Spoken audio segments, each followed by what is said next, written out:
So hello guys and welcome back to another पढ़ने वाली video. और आज हम पढ़ने वाले हैं आप सब लोगों का फेवरेट चैप्टर, लेकिन एक ट्विस्ट के साथ, बिकॉज ये है sexual reproduction in flowering plants. So guys आज ही चलिए शुरू करते हैं एक नए एरा के साथ, जहाँ पर हम NCERT 12th को पूरा फिनिश कर देंगे सिर्फ और सिर्फ बहुत ही कम चंद दिनों में। तो शुरू करते हैं गाइस, पढ़ाना शुरू करता हूँ मैं। चलो पहले लाइन देखते हैं। पहली लाइन में लिखा हुआ है, as we are not lucky that the plants reproduce sexually, the migrants of the flowers that we enjoy gazing at, the scents and the perfumes that are we swan over, and the rich colors that were attract us, and all there as an ad of the sexual reproduction. So from this line the the book of the NCERT wants to say us that कि plant जो होते हैं असलियत में अगर वो reproduction नहीं करते हैं तो शायद से हमें इतने सारे जो अलग अलग वेराइटीज़ के रिच कलर के फ्लावर्स दिख पाते हैं, जिससे हम परफ्यूम्स बनाते हैं, सेंट्स बनाते हैं और अपने अलग अलग स्वार्म्स ओवर बनाते हैं, अलग अलग चीज़ें बनाते हैं जो चीज़ें हमें अट्रैक्ट करती हैं। जैसे कि एग्जांपल के लिए, अगर तुम्हें किसी बंदे को कोई गिफ्ट देना होता है तो हम गिफ्ट के साथ क्या करते हैं, कभी कभी गुलाब दे देते हैं, ठीक है। जैसे कभी किसी लड़की को गिफ्ट देना हो तो हम क्या करते हैं, किसी ना किसी चीज़ के साथ हम उसको गुलाब दे देते हैं, या फिर गुलाब की जगह परफ्यूम गिफ्ट कर देते हैं, या फिर ये सब चीज़ें गिफ्ट करते हैं। तो ये सारी चीज़ें आती कहाँ से असलियत में? ये सारी चीज़ें आती हैं आपके प्लांट से, ठीक है। तो ये आपको बताना चाहिए कि सारी चीज़ें कहाँ से बनती हैं, ठीक है। और ये थोड़ा इंट्रोडक्शन था पहले ही। उससे बताया जाता है कि flowers do not exist only for us, B use by ओल सेल्फिशनेस, ठीक है। वो बोलना चाहता है कि फ्लावर सिर्फ हमारे लिए नहीं जीते हैं, वो अपने हम क्या करते हैं, हम फ्लावर को अपनी सेल्फिशनेस की वजह से या फिर सिंपल उसके रीजंस की वजह से, उसकी वजह से मानते हैं। लेकिन फ्लावर जो है वो बहुत ज़्यादा हमारा काम का प्राणी है, ठीक है। All flowering plants show sexual, okay, so there is a glitch.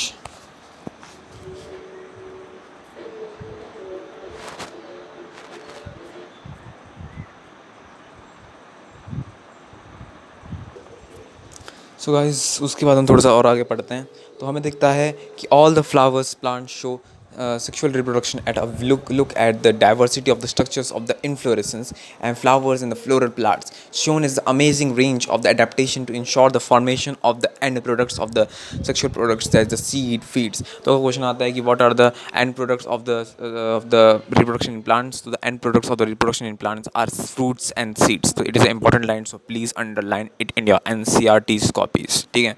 जिसने NCERT कॉपी खरीद रखी है वो फटाफट से इस लाइन को अंडरलाइन कर लो फटाफट से, ये बहुत इंपॉर्टेंट रहती है और कभी कभी मतलब जनरल नॉलेज के लिए पूछ लेते हैं, वैसे ज़्यादा नीट में आएगा नहीं है।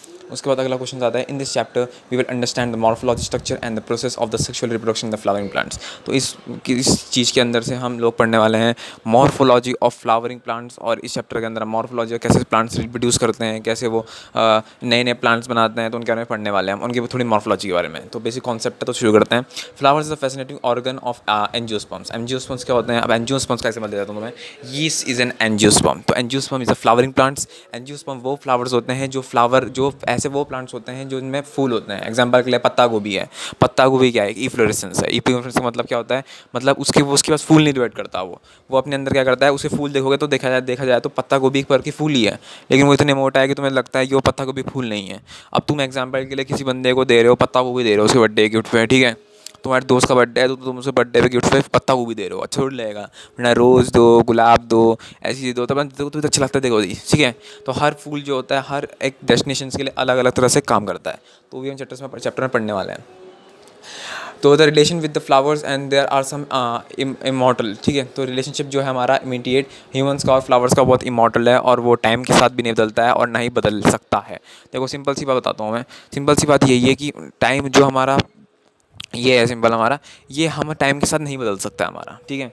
ह्यूमंस और जो प्लांट्स का रिलेशनशिप है वो बहुत सालों से चलता आ रहा है, बहुत सालों से, मतलब जब बहुत साल 10 साल से हम ह्यूमंस क्या है प्लांट के ऊपर डिपेंड करते हैं कुछ ना कुछ चीज़ों के लिए। एग्जाम्पल के मैंने इमोशन दिया था कि तुम्हारा बर्थडे है, तुम्हारे दोस्त का बर्थडे है अगर, तो तुम क्या दे सकते हो उसे गिफ्ट में? तुम उसे अपने गिफ्ट में उसको एक रोज़ दे सकते हो, या फिर एक गुलाब दे सकते हो, या फिर गर्लफ्रेंड को प्रपोज करना है तो गुलाब दे सकते हो, या फिर जिस भी चीज़ में तुम अब किसी भी आदमी को किसी ना किसी चीज़ से तुम उसको अट्रैक्ट करने के लिए, या फिर अपने इमोशंस दिखाने के लिए, या फिर किसी की भी जैसे किसी की डेथ होती है तो कभी कभी क्या करते हैं कि डेथ पे गुलाब रखते हैं, तो वो इमोशंस दिखाने के लिए भी हम जैसे लव, अफेक्शन, सैडनेस को हम उसके लिए क्या करते हैं, हम फ्लावर्स का इस्तेमाल करते हैं अपने इमोशंस को एलैविजुएट करने का, मतलब अपने इमोशंस को शो ऑफ करने का कि हाँ भैया हम तुमसे प्यार करते हैं, जो भी करते हैं, तो उस वजह से हम उसके इमोशंस को देने, अपने इमोशंस को कहने के लिए हम क्या करते हैं, फ्लावर्स का इस्तेमाल करते हैं। और इन्हीं फ्लावर्स से हम आगे चल पर बात करते हैं।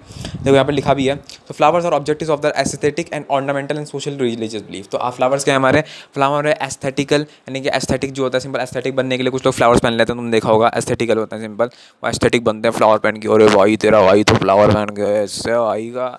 और दूसरे होते हैं, तुमने देखा होगा, जो हम क्या करते हैं, ऑर्नामेंटल्स होते हैं, कुछ लोग ऑर्नामेंट्स बनाते हैं फ्लावर्स का, आजकल चल रहा है कि डोंट वेयर गोल्ड ऑर्नामेंट्स। कुछ लोगों को गोल्ड ऑर्नामेंट्स और सिंपल प्लेटिनम के ऑर्नामेंट्स से एलर्जी होती है, तो उन लोगों के लिए जो फ्लावर ऑर्नामेंट्स रहते हैं वो बहुत अच्छे रहते हैं और एक अट्रैक्शन का मौका भी बनता है, ठीक है। और फ्लावर सस्ते भी होते हैं, ये अच्छी बात भी है, ठीक है।